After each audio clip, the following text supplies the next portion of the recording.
workshopů odborné skupiny Photochem-Point byl uspořádaný 19. října 2011, tentokrát na téma filmové technologie a podmínky vystavování fotografií.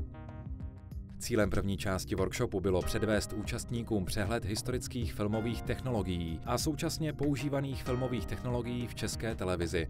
Tento přehled, prezentovaný panem Františkem Heuslerem, měl navodit diskusi o skladování filmových materiálů. Následně se procesy probíhajícími ve skladových filmových materiálech a vedoucích k jejich degradaci zabývala inženýrka Lenka Zamrazilová z Vysoké školy chemicko-technologické v Praze.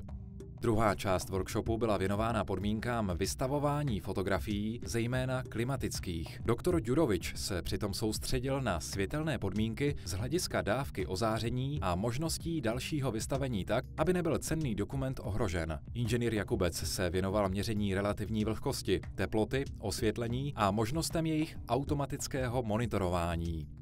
V praktické části workshopu potom inženýr Jakubec předvedl jednotlivé přístroje pro měření těchto veličin. Magistra Beránková a doktorka Urbánková se soustředili na prezentaci zkušeností s ukládáním fotografií a stereodiapozitivů.